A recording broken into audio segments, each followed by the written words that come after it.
Hola, ¿cómo están? Buenas tardes. Gracias a Dios que nos volvemos a encontrar por este medio, deseando que el Señor nos esté fortaleciendo en todos los aspectos, en espíritu, en alma, en cuerpo y en sabiduría. Oramos, por favor. Padre Celestial, Señor, en el nombre de Jesucristo, queremos venir delante de ti, Señor, para darte gracias por habernos guardado y seguirnos guardando de todas las situaciones que nos acontecen alrededor, Señor, de nuestra vida, Padre. Creyendo que tu Espíritu Santo, Señor, nos va dirigiendo, nos va guardando, nos va ministrando, nos va enseñando, Padre, Dios de la gloria, y no nada más a nosotros, sino a tu iglesia en toda la tierra, Padre. Por favor, Señor, danos la paz que tanto necesitamos, esa paz tuya, Dios, esa paz que tú dijiste, mi paz os dejo, mi paz os doy, no como el mundo la da, yo os la doy, no se turbe vuestro corazón y tengas miedo. ¿Crees en Dios? También creed en mí, nos dijiste, Padre bueno. Gracias, Señor Jesucristo. Amén. Bien, pues vamos a continuar con la lección o clase 16 de este tema, la historia de la iglesia, deseando que estén interesados en comprender, entender quién es la iglesia, qué somos como iglesia. La iglesia no es un edificio, lo sabemos. Eclesia significa los llamados a salir fuera. La historia de la iglesia nos interesa porque se derramó mucha sangre, mucha persecución desde la cruz del Calvario, para que un día la semilla de la palabra llegara a nuestra vida y cambiara toda desesperanza que teníamos, para vivir esa esperanza que no avergüenza, que el vivir en Cristo, el morir es ganancia.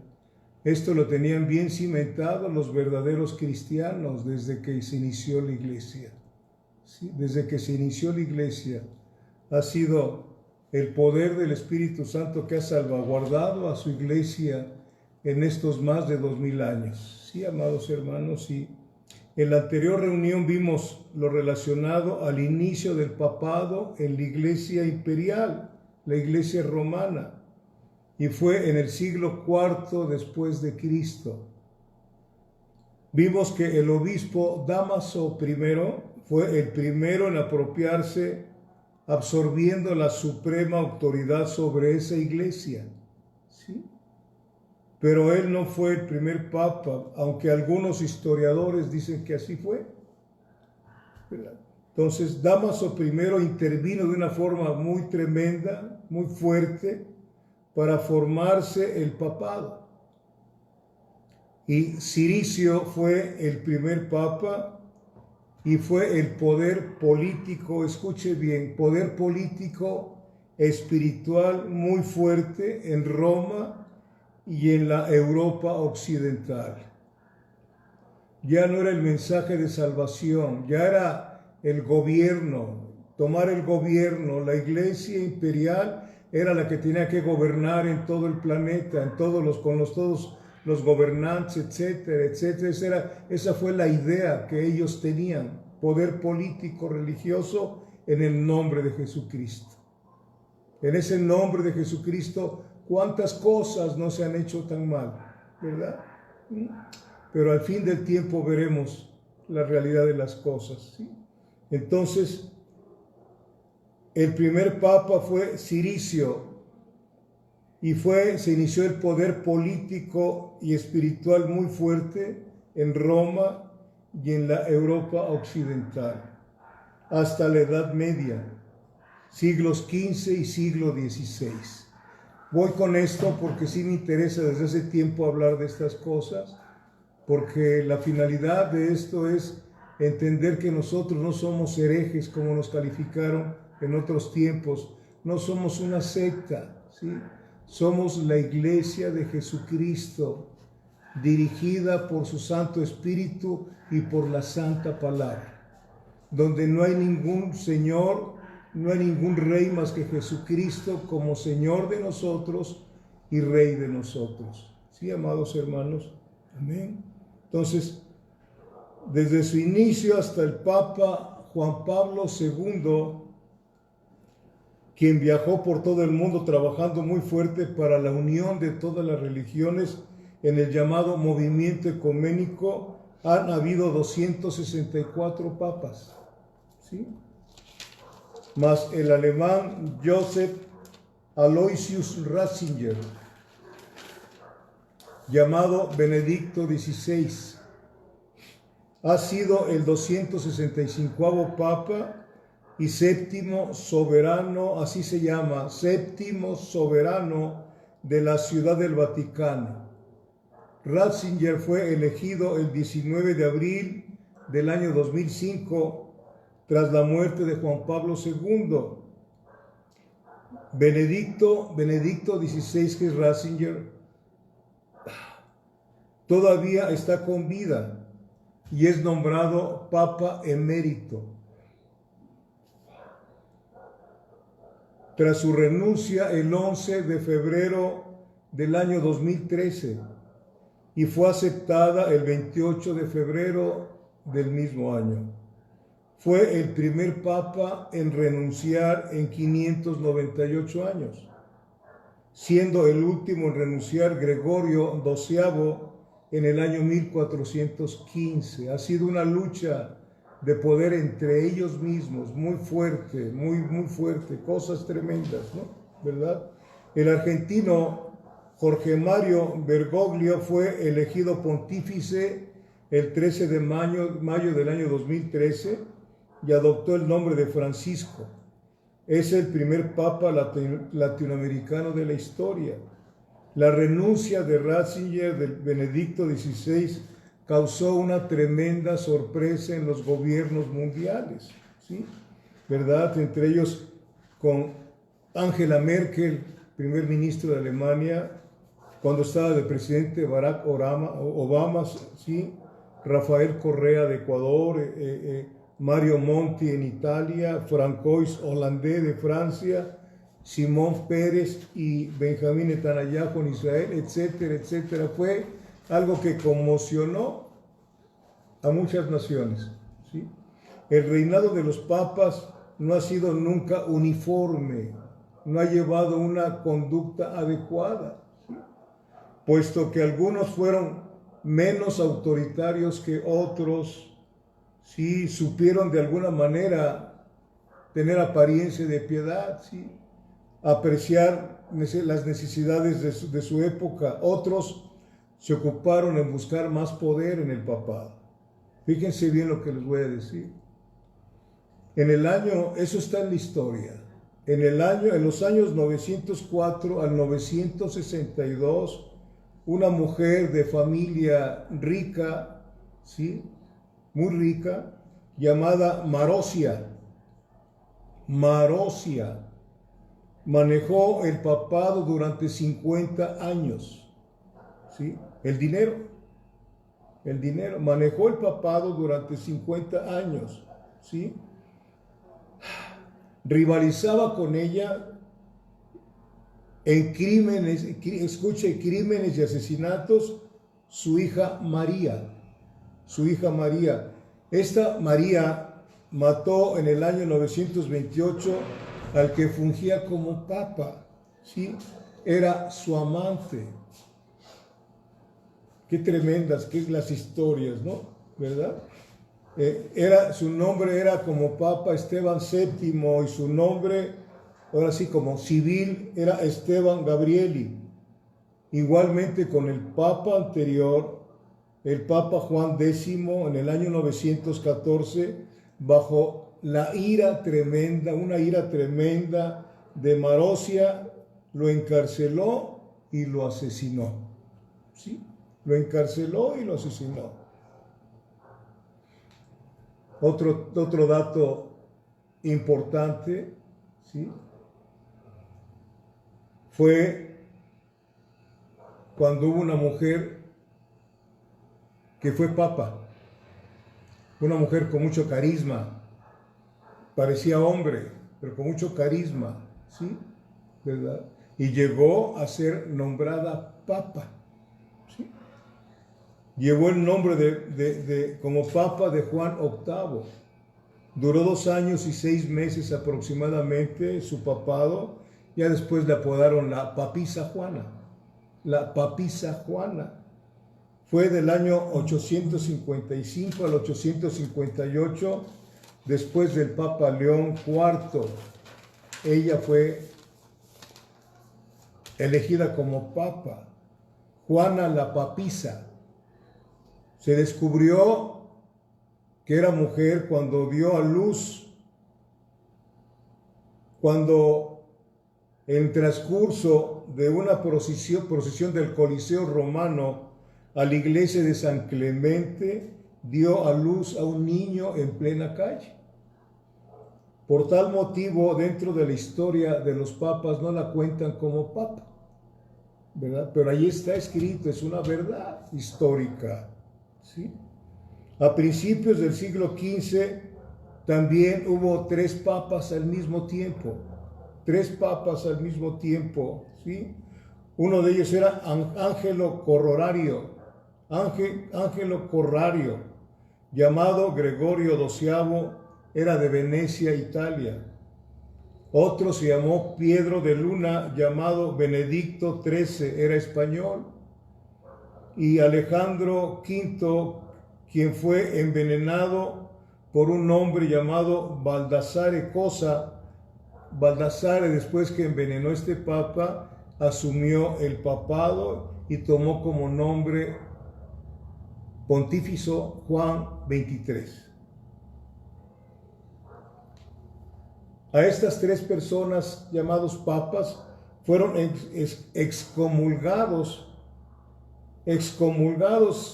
en el concilio de Constanza, donde acudieron, fíjense cuántos eran, 300 obispos, 300 doctores de teología y representantes de 15 universidades. Ahí fueron destituidos y jamás llamados papas, pero allí estuvieron estos 3 hombres que se sentían papas los 3, ¿verdad?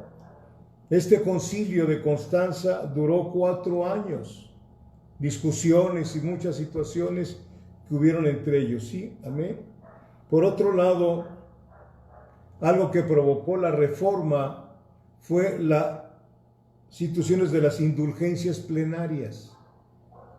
Estas fueron establecidas por el Papa X. Su nombre fue Giovanni de Médicis, de 1513 a 1521. Hubo un hombre llamado el Cardenal Baronio, que escribió en la historia de esa iglesia imperial, donde relata todos los escándalos, crímenes e inmoralidades que acontecieron en el papado en la llamada Edad Media o el Medioevo. ¿Sí, amados hermanos? Amén. En esos años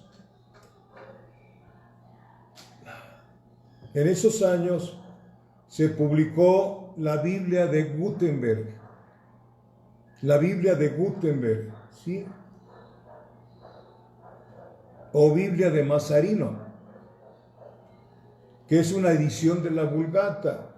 Saben ustedes que Johann Gutenberg fue el que inventó la imprenta, y el primer libro que se editó en esa imprenta, no es coincidencia, el primer libro fue nuestra amada Biblia, nuestra amada palabra del Señor. ¿Amén?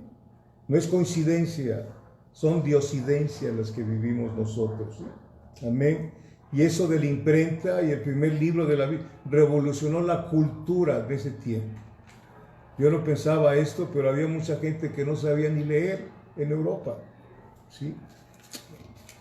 Ya cuando entra la reforma, lo vamos a ver más tarde, entra la reforma y empieza, se divide, no es que se divida, sino se inicia lo que es lo que llaman ellos los protestantes, la iglesia protestante, ¿verdad? Que no es otra más que la misma iglesia cristiana desde el principio, ¿sí?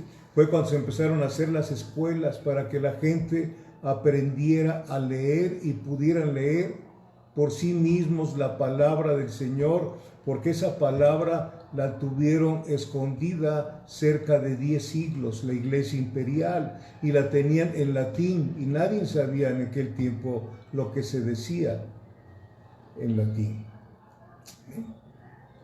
Bendito sea Dios.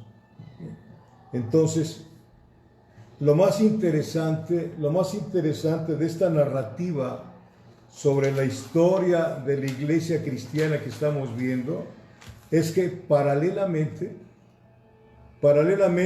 a esta lamentable descomposición y confusión babilónica de la llamada Iglesia Imperial o Iglesia Católica Romana, ¿sí?, que pretendía ser la voz de Dios en el mundo y todavía sigue pretendiéndolo, ¿no? ¿Verdad?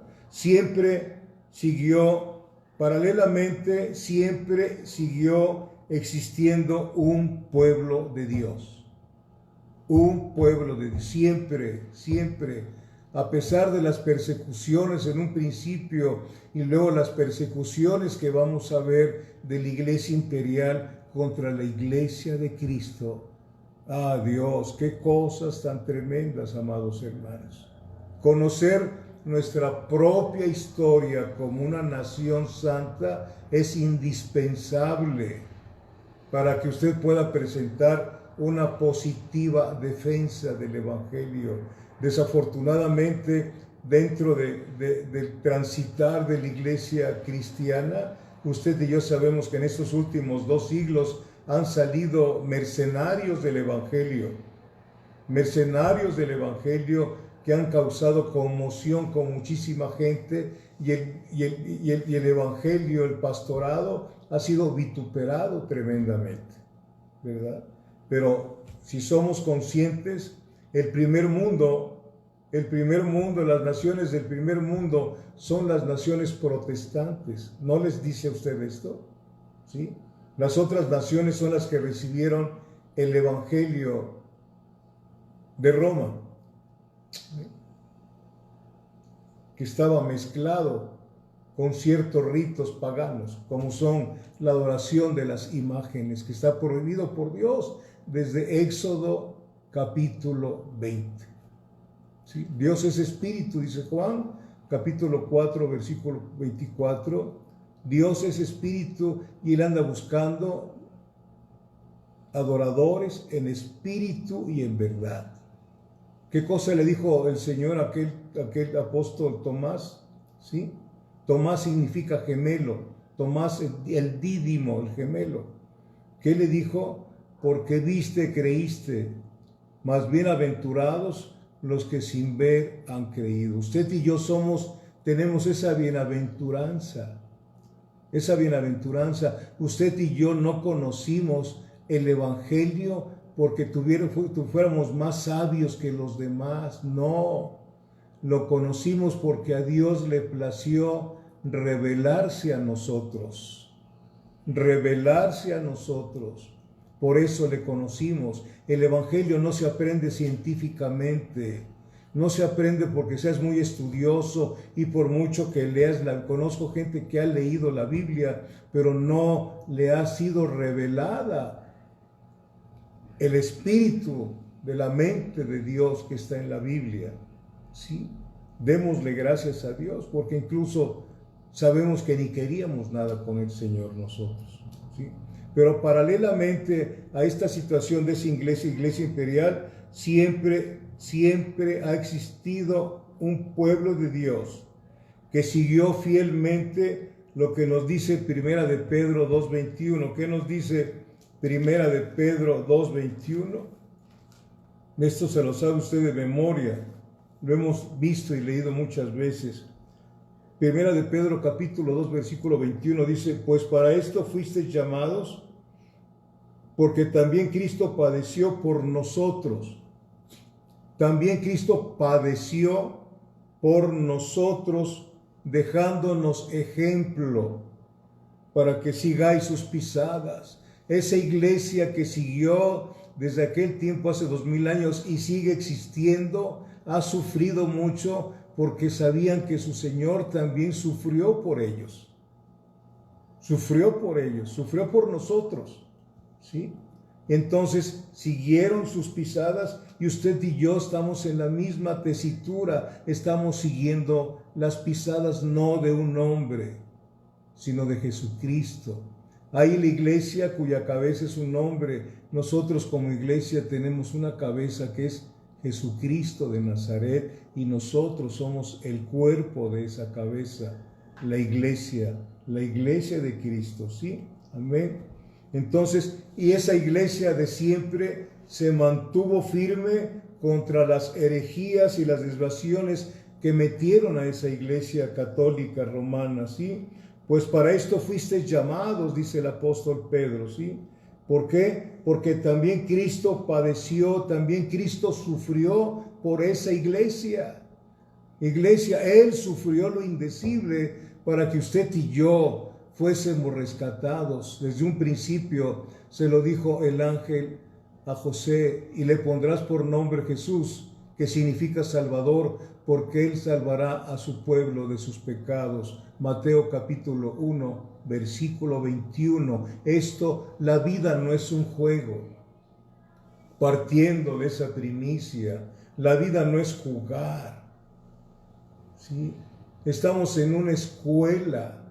La vida es una escuela. Aquí se nos está preparando para que aprendamos cómo se vive el cielo aquí en la tierra. Se vive en orden, se vive en obediencia. La fe que tenemos sin obediencia no es fe. No es fe. ¿Sí? La Biblia habla en varios versículos que obedecieron a la fe. La fe sin obediencia no es fe, como la obediencia sin fe no es una obediencia adecuada. Ellos obedecieron en fe lo que les estuvieron enseñando respecto a la santa, divina palabra del Señor, que el Señor Jesucristo nos dijo: los cielos y la tierra pasarán, mas mi palabra permanecerá. Aleluya. Nos espera, tenemos algo, un futuro eterno maravilloso, maravilloso, maravilloso. Cosa que ojo no vio y oído yo, ni han subido en corazón del hombre, son las que Dios ha preparado para un grupo, para los que le aman. Y también en Romanos 8:28 nos dice que todas las cosas nos ayudan para bien a un grupo, a los que aman al Señor. Cualquier situación que padezcamos por el Evangelio lleva un propósito. No sufrimos por el Evangelio en vano. Dios es glorificado. Sufrimos porque nosotros queremos sufrir, porque no nos gusta morir a nuestro yo, porque siempre andamos defendiéndonos en lugar de decidir ya no defendernos. En ese momento van a pasar cosas maravillosas, porque entonces quiere decir que nos pusimos ya de ahora y para siempre el yugo del Señor. Sí, llevad mi yugo, porque mi yugo es fácil y mi carga es ligera, dijo el Señor. ¿Se acuerda? Humildad delante de Dios y mansedumbre delante de todos los hombres. ¿Es difícil? Es muy difícil. Por eso el que hace la obra no es usted, es el Espíritu Santo. Él es quien pone tanto el querer como el hacer. Amén. Amén. Bendito sea Dios. ¿Sí? Entonces, pues para esto fuisteis llamados, porque también Cristo padeció, sufrió por nosotros y sufrió voluntariamente. ¿Por qué? Porque nos amó desde antes de la fundación del mundo. Eso yo todavía no alcanzo a comprenderlo todo. Pero es un amor incomparable. Un amor que no hay palabras para poder decir cómo es el amor del Señor. ¿Sí? Es maravilloso, ancho, profundo, alto, donde cabemos todos. Es un amor muy grande. Y es un amor que tanto nos ama que no nos deja estar igual, sino nos va transformando de gloria en gloria a la imagen y semejanza de nuestro Señor Jesucristo. ¿Sí, amados hermanos? Sufrió voluntariamente en Hebreos 12, versículo 2. ¿Quiere ir conmigo a Hebreos 12, versículo 2, por favor?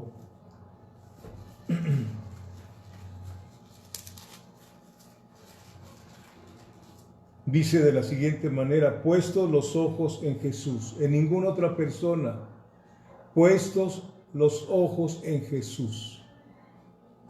Puestos los ojos en Jesús. Él es nuestra regla de vida, Jesucristo.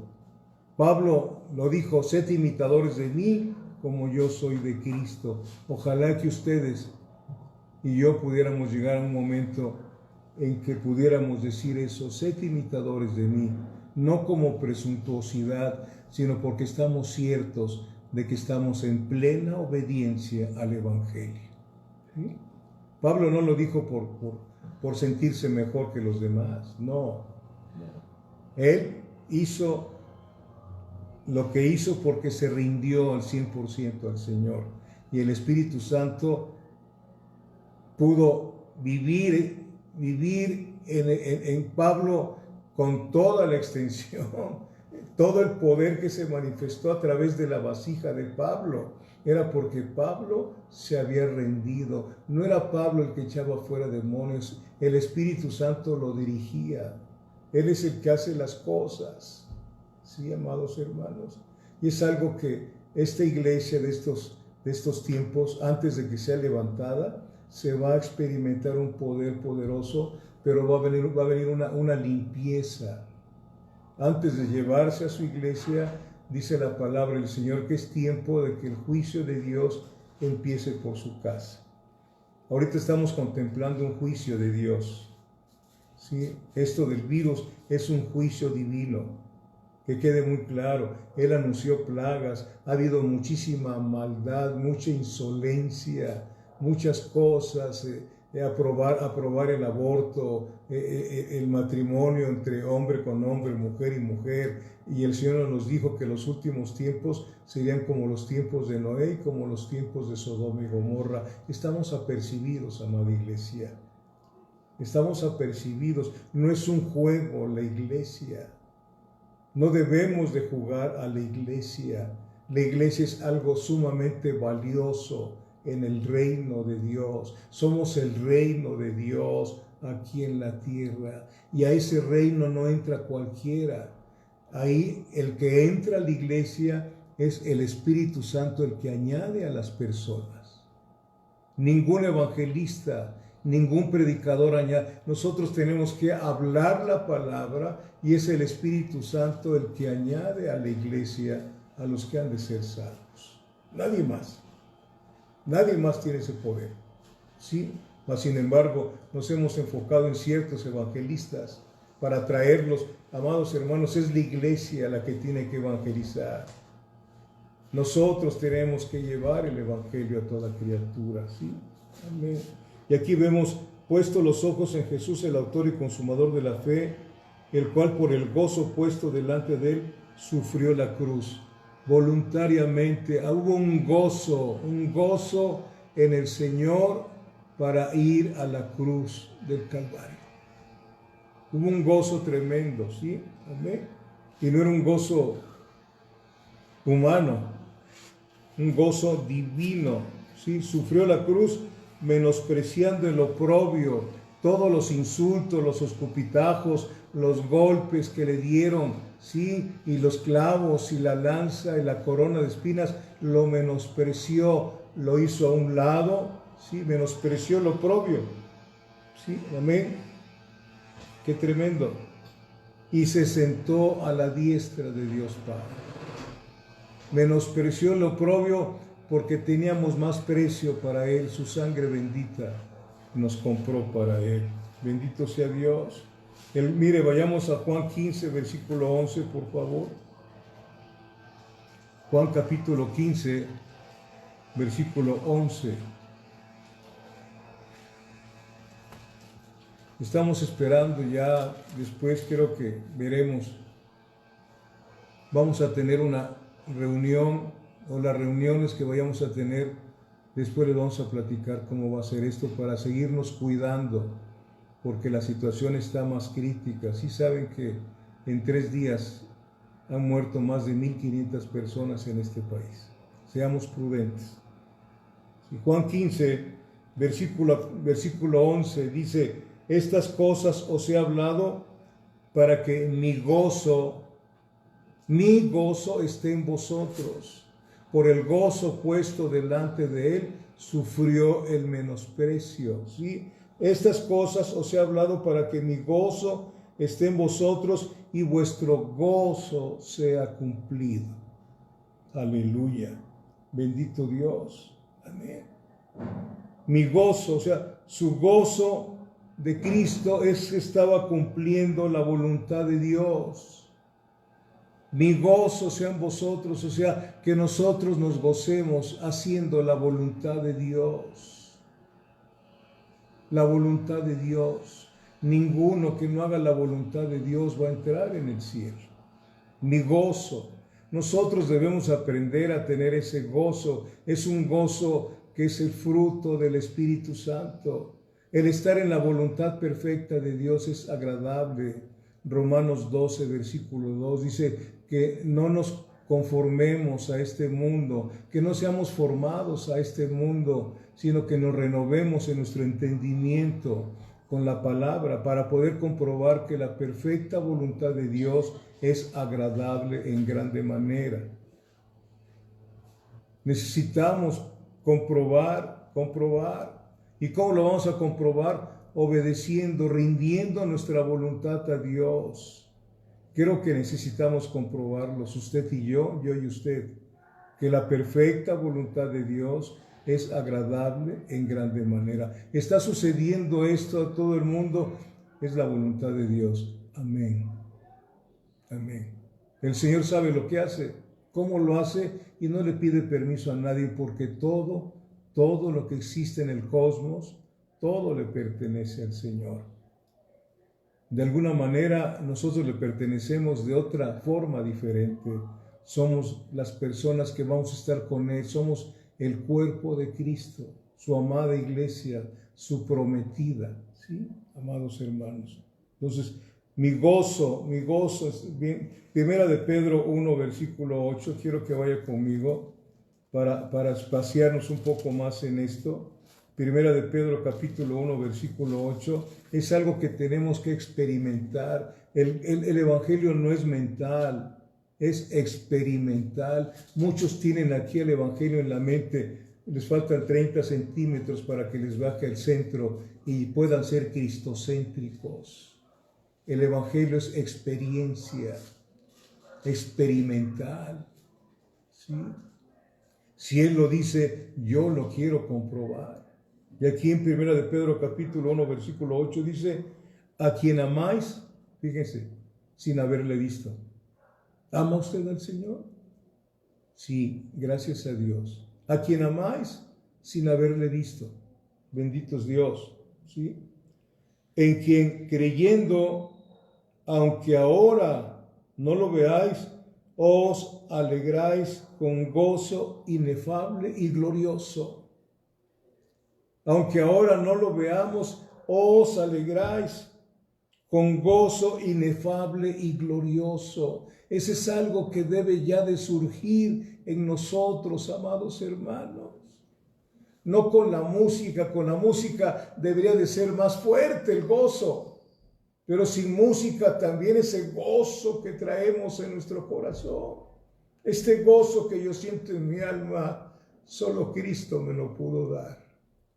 No es gozo por las cosas que Él te dé. Eso ya es algo que te va a dar Él sin que se lo pidas. Él sabe lo que necesitas, sino el gozo inefable. Un gozo maravilloso que es fruto del Espíritu Santo en nosotros. Amén. Un gozo inefable, primero ¿de qué? De todo lo que nos perdonó. De todo lo que nos perdonó. Una deuda impagable. Nadie la podía pagar más que el Señor. Gozo inefable, ¿sí? Amén. Ese gozo inefable es algo que no puede ser explicado. No puede ser explicado. No puede ser descrito con palabras humanas. Es grande, es excelso. ¿Sí? Gozo, ¿cómo vas a sufrir? ¿Por qué te gozas si estás pasando cosas que son difíciles? Estoy padeciendo por mi Señor. No estoy hablando de nada, de enfermedad, del padecimiento que pasamos por seguir las pisadas de Cristo. Que hablan mal de nosotros, que hasta aún nos pueden matar o aún nos pueden meter en la cárcel por ser cristianos, cristianos honestos e íntegros. Nos gozamos. Eso fue lo que hizo la iglesia desde el principio hasta ahora. Todavía hay cristianos que los han metido a la cárcel, ¿sí? Allá por el oriente, por aquellos lugares. ¿Sí, amados hermanos? Tenemos que prepararnos en esa relación de intimidad con el Señor, ya cautivados por el Señor. Lo que venga es ganancia. Lo que venga es ganancia. Conozco, y usted también conoce, personas que han abandonado a su familia por una pasión. Dejan esposa, hijos, y hay mujeres que dejan a sus hijos y a su esposo por otro hombre. Eso no es gozo, eso es algo tremendo, es una pasión mortal. ¿Sí? Y eso es en la carne. Hay más poder en el espíritu de nosotros para poder vivir una vida de victoria. Una vida de victoria. Nosotros somos más que vencedores en Cristo Jesús. Aún en la muerte tenemos que glorificar a nuestro Señor. Y yo como anhelo eso, ¿sí? Estar enamorado de Jesucristo, estar enamorada de Jesucristo, donde dejas todo por Él, ¿sí? Porque has sabido realmente quién es Jesús, quién fue el que murió en la cruz del Calvario por ti. Amén. A quien amáis sin haberle visto, y os alegráis con gozo inefable. O sea, no puede ser descrito con palabras. ¿Por qué? Porque es un gozo divino lo que hay en nosotros como hijos e hijas de Dios. Eso fue lo que nos mostró toda la iglesia en estos más de 2000 años desde que se inició. Los apóstoles murieron con gozo por su Señor. Amén. Es algo profundo, profundo. El gozo es algo divino, es dado únicamente por Dios. Ese gozo no es humano. El gozo humano es otra cosa, ¿verdad? Que mete un gol no sé contra quién y gritas, esos son gozos humanos, ¿sí? Pero aquí es un gozo que proviene de Dios para nosotros. Necesitamos experimentar ese gozo. A mí me urge sentir gozo, gozo, gozo. Es el propio gozo de Dios el que pasó Cristo por el gozo puesto delante de Él, sufrió el menosprecio, y esa iglesia que ha venido caminando y caminando y caminando a través de los siglos, ha caminado con ese gozo divino en su corazón. Amén. Amén. Bendito Dios. Y ese gozo, amada iglesia, no depende de las circunstancias. Es algo que yo estoy aprendiendo. No depende si estás encerrado o encerrada. No depende que si de repente por situaciones te quedaste sin trabajo y qué vas a hacer. Tú no vas a hacer nada. Tú dependes de Dios. Él es tu Padre. Él está comprometido consigo mismo, que nunca estarás desamparado ni tus hijos mendigarán pan. Nos lo dice Proverbios. Camina en integridad el justo, sus hijos son dichosos después de él. Necesitamos ser íntegros. Iglesia, si tienes deudas, págalas, págalas. Si tienes el dinero, págalo. Si no ve la forma, necesitamos caminar en integridad para que fluya la avalancha de poder que está en nosotros por el Espíritu Santo. Que no haya nada que estorbe el gozo de la salvación. ¿Sí? No es una fe ciega, es una fe en lo que Dios dice en su santa palabra. ¿Sí? Eso es lo que pasó. Siguieron sus pisadas. Y usted y yo estamos siguiendo sus pisadas. Gracias a Dios que el Señor nos da el poder para seguir hacia adelante en medio de cualquier situación que podamos confrontar. porque la prueba de vuestra fe, mucho más preciosa que el oro, tiene que ser probada. Bendito es Dios. Amén. Entonces el gozo no depende de las circunstancias. ¿Se acuerda el primer mártir de la iglesia? Donde estaba Saulo de Tarso y viendo cómo lo apedreaban. No murió gritando ni llorando, no me maten, no me apedreen, no me hagan esto. Yo no les dije nada, les dije la verdad. Decía, Señor, no les imputes este pecado. Ese es el gozo. ¿Sí? Ese es el gozo. Y se puede, porque es algo divino, es algo sobrenatural. Bendito es Dios. ¿Amén? Él sufrió por nosotros, el Señor Jesús sufrió en nuestro lugar, y esa iglesia lo sabía, se les había enseñado correctamente lo que tenían que hacer siguiendo a Cristo. ¿Quieres ser mi discípulo? Se los he dicho, la iglesia que va a gobernar con Jesucristo eternamente es una iglesia que toma el discipulado, que son discípulos, no que vayan a escuchar palabra y tomen nota, qué bueno, pero ser discípulo es negarme a mí mismo, tomar mi cruz todos los días y seguirme. Por eso en la medida que absorbo la palabra, me estoy dando cuenta de lo que debo de hacer, y el Espíritu Santo, donde hay palabra, abunda el poder del Espíritu Santo. Donde no hay palabra, no es el Espíritu Santo el que se mueve. Y eso está en la Biblia. Eso está en la Biblia. Vienen cosas críticas para la iglesia, pero se va a manifestar el poder de Dios en tu vida y en la mía. ¿Sí? Bendito es Dios. Amén. Amén. Él sufrió por nosotros, ¿no? Entonces, el Señor Jesús murió en nuestro lugar, Él nos sustituyó. Este pueblo de Dios, un pueblo leal a Cristo a través de más de 2000 años, es una confirmación, escuche bien esto, es una confirmación de lo que Jesucristo dijo en Mateo 16, versículo 18, dijo esto, y usted lo sabe, y las puertas del Hades no prevalecerán contra mi iglesia. No han prevalecido. Se ha mantenido esa iglesia fuerte y firme, a pesar de tantas cosas que le han hecho, tantos mártires. Por eso dijo, y recibiréis poder y me seréis testigos. Testigo significa mártir. Mártir. A veces padecemos por nuestra culpa. ¿No sería más hermoso padecer por Cristo? Padecer por Cristo. Bendito Dios. Entonces, las puertas del Hades no prevalecerán contra mi iglesia, dijo el Señor. Y se está comprobando lo que dijo el Señor hace más de 2000 años, cuando estaba aquí en la tierra. De tal manera que el pueblo de Dios, la iglesia como cuerpo de Cristo, trató de ser suplantada por la iglesia imperial y pretende seguir suplantando y no se puede.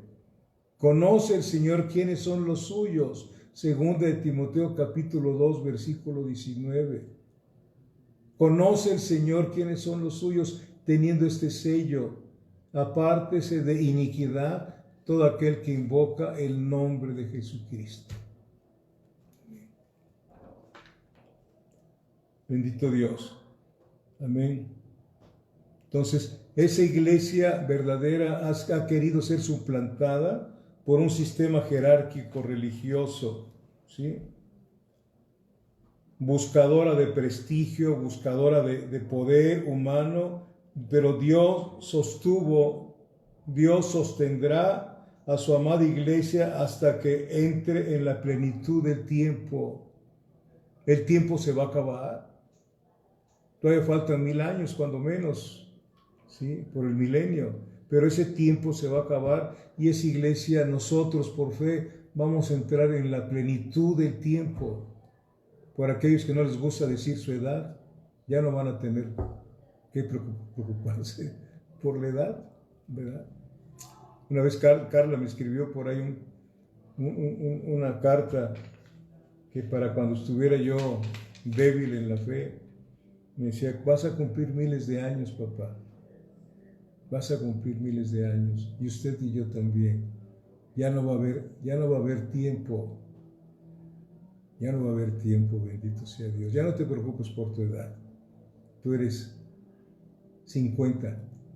Ya no se cuentan los años, ¿no? Entonces, la va a sostener y la seguirá hasta que entremos en la plenitud del tiempo, amados hermanos, ¿sí?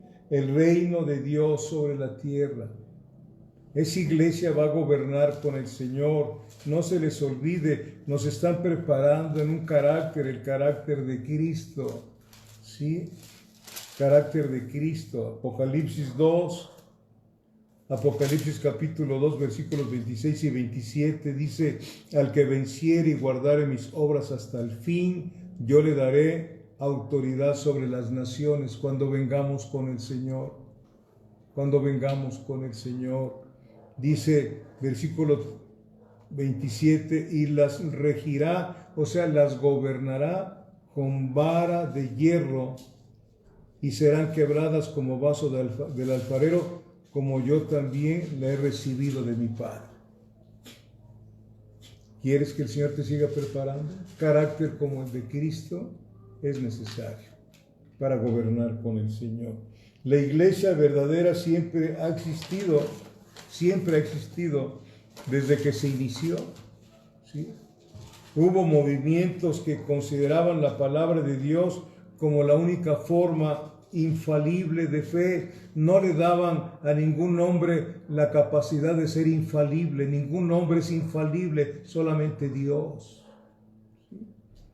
Por eso esos movimientos cristianos, ¿sí?, que consideraban la palabra de Dios como la única norma infalible de fe. Ya hemos visto algunos de ellos, los grupos llamados los montanistas, los donatistas y los novacianos, ¿sí? También un grupo de verdaderos cristianos llamados los paulicianos. Los paulicianos. Este grupo era llamados los paulicianos a causa de seguir las enseñanzas del apóstol Pablo. Paulicianos, ¿sí? El origen de este movimiento puramente evangélico fue casi 1000 años antes de la Reforma del siglo XVI. Fue en el año 660 después de Cristo. Vivía en la ciudad de Samosata, una provincia de Turquía, cerca del río Éufrates, un hombre llamado Constantino, ¿sí? Este hombre recibió un regalo, los escritos del Nuevo Testamento, profundizó en los escritos de Pablo e inició una activa sociedad misionera que creció bastante. Y a los principales personas que estuvieron con él de acuerdo y que caminaban con él, les cambió sus nombres y ellos estuvieron de acuerdo. Fíjense, eran tan paulicianos que a sus colaboradores, a uno le puso de sobrenombre Tito, a otro Timoteo, a otro Epafrodito, a otro Silvano, a otro Lucas. Así estaban tan embelesados de la palabra del Señor, se metían en la palabra del Señor, estos paulicianos, ¿sí? Amén. Un escritor católico romano, Gibón, este hombre dijo que los calificó de herejes. Ahí empiezan a calificarnos de herejes. Los vamos a ver después. Si usted asiste a esta reunión, de herejes, sí, y que rechazaban el Antiguo Testamento, no era verdad. Vamos a ver más después de esto. También hubo otro grupo de los valdenses, de Pedro Baldo. Valdenses. Esto fue en el año 1170. Pedro Baldo era un hombre riquísimo, y llegó al conocimiento de Cristo. Sí, dejó todo, tomó lo necesario para que su esposa y sus hijos tuviesen para la manutención, pero un hombre riquísimo, pero abandonó toda la riqueza por predicar el Evangelio en Francia y en otros lugares. Pedro Baldo, los llamados valdenses, ¿sí? Amén. Luego hay otro grupo que también lo vamos a ver, que son los cátaros. Los cátaros. Grupos ahí no aislados, sino protegidos por Dios. ¿sí? Protegidos por Dios. Sí, amados hermanos, a los seguidores de Pedro Baldo, a los valdenses, les llamaban los pobres de Lyon, de Francia. Dejaron todo porque Pedro Baldo leyó, escuchó cuando Jesucristo habla con el hombre rico, aquel joven rico, ¿sí? Y le impactó mucho esa palabra y decidió dejar todas sus riquezas por servirle al Señor. Amados hermanos, personas que vamos a conocer más, para que nos abunde el poder de Dios en nosotros y cuando termine este encierro salgamos de diferente manera.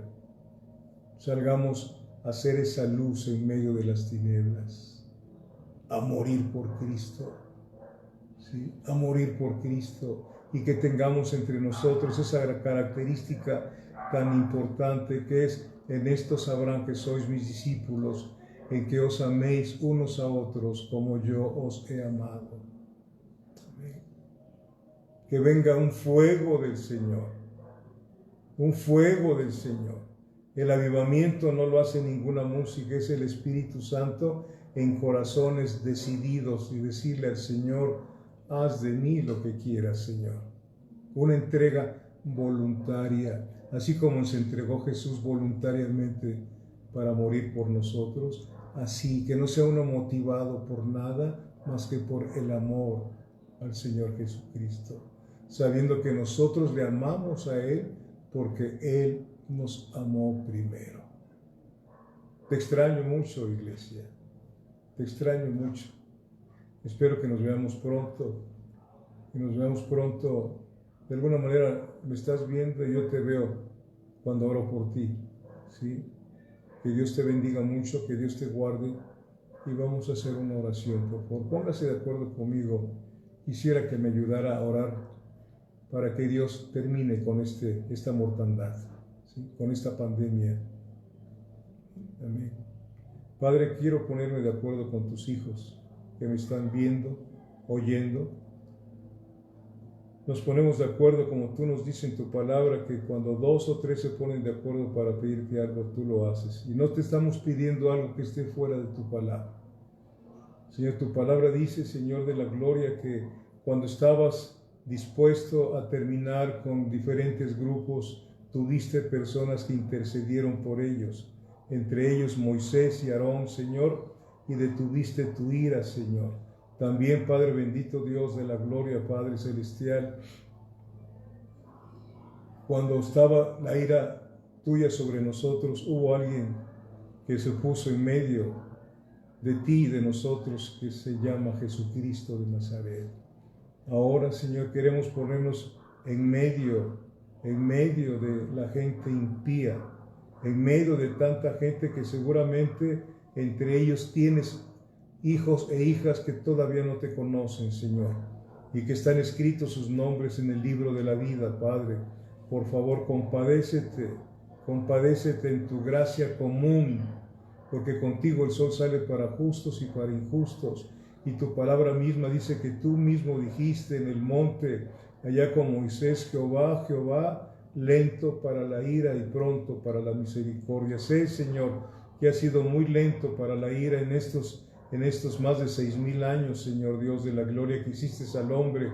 Ahora necesitamos, Padre bendito Dios, que detengas tu ira, Señor, y que hagas misericordia, que veas, Señor, con esos ojos de bondad a los familiares de aquellos que están enfermos, que están angustiados, a los familiares de los doctores, de las doctoras, de los enfermeros, de los que trabajan en hospitales. Dios de mi vida, Señor, tú sabes la angustia que están pasando cuando ven que sus papás trabajan de médicos, etcétera, Señor, y aquellos que están pasando, Señor, y que están pensando en la muerte de algún familiar, Padre bendito Dios, y están angustiados, Señor, perdónanos y detén tu ira, Padre bendito Dios, deténla, Señor. Nos ponemos de acuerdo, te rogamos, te suplicamos que la detengas. No merecemos nada más que la muerte y el infierno, Señor, pero tú nos has hecho merecedores de tu perdón y nos has dicho que quieres que oremos por todos los hombres, que hagamos rogativas, peticiones, acciones de gracias por todos los hombres, por los reyes, por los que estén en eminencia, para que podamos vivir quieto y reposadamente, porque esto es agradable a ti, pues tu deseo es que nadie se pierda, sino que todos vengan al conocimiento de la vida eterna, porque hay un solo mediador entre Dios y los hombres, Jesucristo, hombre. En ese nombre precioso te lo estamos pidiendo, Señor. Gracias. Bendito seas, Señor.